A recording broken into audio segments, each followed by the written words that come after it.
Hello again. You made it back. Uh, Somebody told me to quit saying that, but I don't remember who it was, so I'll keep saying it. Uh, we are in Exodus chapter 2. If this is your first time joining us, you should probably go back and catch up. We finished the book of Genesis, and this is all about the book of Exodus, chapter 2. And I would imagine if I haven't upset you yet, especially with your tradition and things that you maybe do that you believe have always been fine, we're going to get there in Exodus. It's a good book. So let's jump into Exodus chapter 2. I'm going to read from the New Living Translation. And it goes like, oh, also the name of the book of Exodus in Hebrew is Shmot. So just in case anybody ever asked you. So a man from the family of Levi took a woman also descended from Levi as his wife. When she conceived and had son, upon seeing what a fine child he was, she hid him for 3 months. When she could no longer hide him, she took a papyrus basket, coated it with clay and tar, put the child in it, and placed it among the reeds on the river bank. His sister stood at a distance to see what would happen to him. The daughter of Pharaoh came down to bathe in the river, while her maids in attendance walked along the riverside. Spotting the basket among the reeds, she sent a slave girl to get it. She opened it and looked inside, and there in front of her was a crying baby boy. Moved with pity, she said, "This must be one of the Hebrew children." At this point, his sister said to Pharaoh's daughter, "Would you like me to go and find one of the Hebrew women to nurse the baby for you?" Pharaoh's daughter answered, "Yes, go." So the girl went and called the baby's own mother. Pharaoh's daughter told her, "Take this child away and nurse it for me, and I will pay you for doing it." So the woman took the child and nursed it. Then, when the child had grown some, she brought him to Pharaoh's daughter, and she began to raise him as her son. She called him Moshe. So Moses' Hebrew name is Moshe. It didn't start in Mario Kart, if you're familiar with that game. Explaining, because I pulled him out of the water. Moshe means to pull out. So one day, when Moshe was a grown man, he went out to visit his kinsmen, and he watched them struggling at forced labor. He saw an Egyptian strike a Hebrew, one of his kinsmen. He looked this way and that, and when he saw that no one was around, he killed the Egyptian and hid his body in the sand. The next day, he went out and saw two Hebrew men fighting with each other. To the one he said, "Why are you hitting your companion?" He retorted, "Who appointed you ruler and judge over us? Do you intend to kill me the way you killed the Egyptian?" Moshe became frightened. Clearly, he thought the matter had become known. When Pharaoh heard it, he tried to have Moshe put to death. But Moshe fled from Pharaoh to live in the land of Midian. One day, as he was sitting by a well, the 7 daughters of the priest of Midian came to draw water. They had filled the troughs to water their father's sheep, when the shepherds came and tried to drive them away. But Moshe got up and defended them. Then he watered their sheep. When they came to Reuel, their father, they said, "How come you're back so soon today?" He said, "They answered, an Egyptian rescued us from the shepherds. More than that, he drew water for us and watered the sheep." He asked his daughters, "Where is he? Why did you leave the man there? Invite him to have something to eat." Moshe was glad to stay with the man, and he gave Moshe his daughter Zipporah in marriage. She gave birth to a son, and he named him Gershom, foreigner there, for he said, "I've been a foreigner in a foreign land." Sometime during those many years, the king of Egypt died, but the people of Israel still groaned under the yoke of slavery. They cried out, and their cry for rescue from slavery came up to God. God, hearing their groaning, and God remembered his covenant with Abraham, Isaac, and Yaakov. God saw the people of Israel, and God acknowledged them. So there's a lot in that story. Moses is a really big deal, especially to the Jewish people. He is considered a shadow, a type of Messiah, showing he's coming. He's not the Messiah. He's not the Savior. I'm not saying any of that. But he is the only one that talked face to face with God other than Jesus. So he is a big deal. He's the only one that was a mediator for the people other than Jesus. So there are some qualities and attributes that only Jesus and Moses have. That's one of the reasons Moses is such a big deal. So it says that a man from the house of Levi married a woman from the house of, well, basically they married within the same tribe. That's all that means. So verse 2 says that Moses' mother saw how beautiful he was and hid him for 3 months. The Hebrew actually says how tov Moses was. Tov means good. So in Genesis 1, after every part of the creation, God pronounced it to be good, tov. It is being made clear that Moses' birth was under divine influence. He's using the same word, so we make that connection. Moses' mother built a floating cradle, basically. The Hebrew word is tiva, and it's used twice in the Bible, here and Noah's Ark. Both were called tias. Basket kind of misses the point because we miss the connection between Noah's Ark and Moses' Ark. If we don't know that, that's why translations matter so much. I'd never made that connection until I figured out what the Hebrew, well, I didn't figure it out. I didn't figure it out, but I learned it. Notice the parallel. In Genesis, mankind was to be done in by a flood. In Egypt, all male babies were to be done in by drowning in the Nile. We have God using water and an ark as early types of salvation.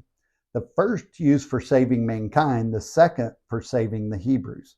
That's a really major point that I'd never noticed before because nobody ever pointed it out. The Hebrew for ark of the covenant is aron. It means chest, a place to store something valuable, like a treasure chest. Aron is used in one other way to mean coffin. So it refers to when Joseph died and was put into Aron, a coffin. In Revelation, when the Ark of the Covenant is found and placed in the new temple, the tribe of Joseph also reappears. That's going to be cool. And we'll read that in Revelation here in about 5 years, probably when we get there. But the daughter of the man who ordered babies destroyed is the one to save this Hebrew, selected by God to liberate Israel. So God used Pharaoh's daughter to save Israel out of Egypt. And she didn't know it. Obviously, Moses didn't know it. He was a baby. Mom didn't know it.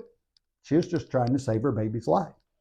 But Israel's Savior would grow up, be raised in Pharaoh's house.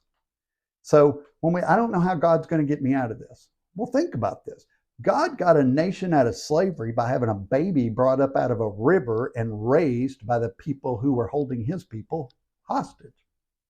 I think he can solve your problem. Seems like your problem's probably fairly easy. So Moses is returned to his mother, and she's actually paid to raise her own child, essentially. So verse 10 says the child grew. It was returned to the princess. So she was giving up her child because with her, his future would be slavery. He would grow up to be a slave because he was a man.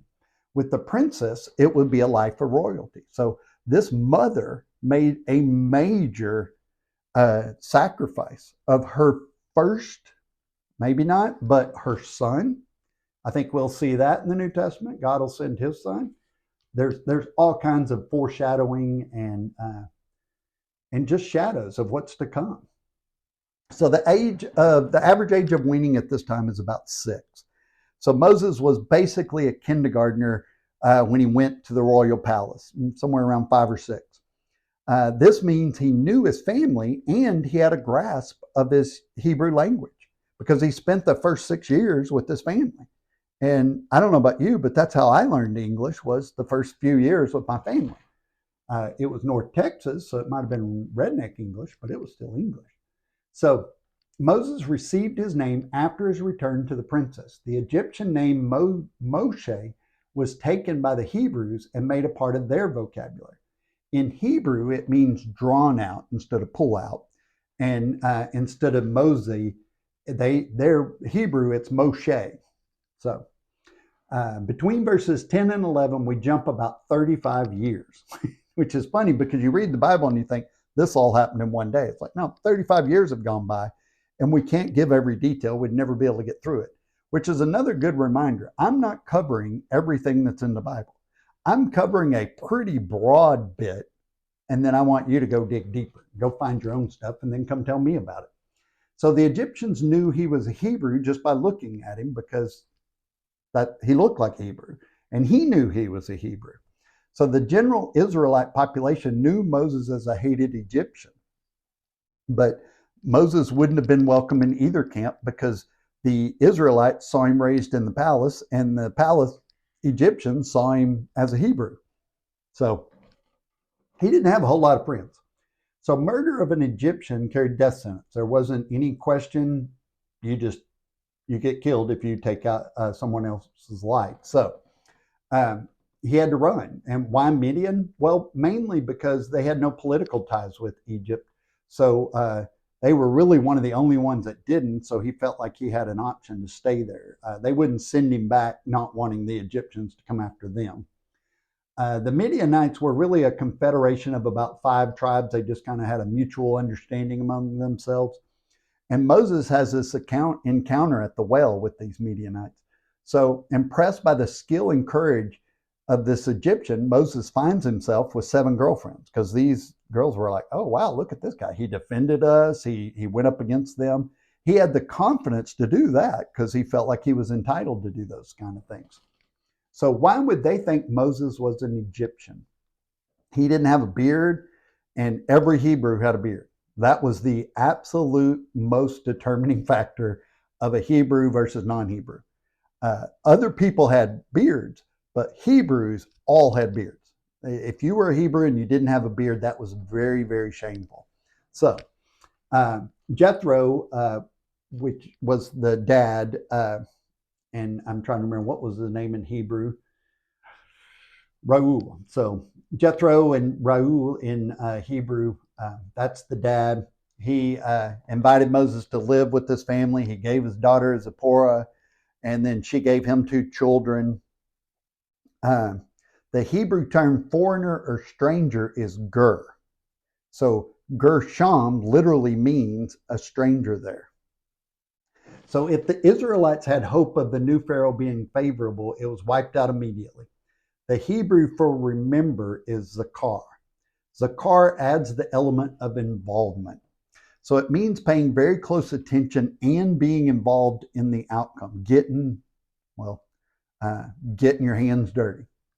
And yeah, I said getting, not getting, but getting. Got to get your hands dirty. So the process that began about 500 years ago and seemed dormant for about 400 years is about to burst into action. And that's a really important thing for us to remember. There were 400 years with no sign something good was going to happen. So if you've been waiting on something for, like, say, a couple hours, maybe a day, a month, a year, a couple of decades, that's not really that long. Remember, God doesn't operate on our time schedule. He doesn't operate on any time schedule because he doesn't have to worry about that. So that's chapter 2. Thanks for joining us. Be sure and share this with somebody that you think might benefit from it. And that's pretty much anybody that's breathing. So God bless, love God, love people, and change the world.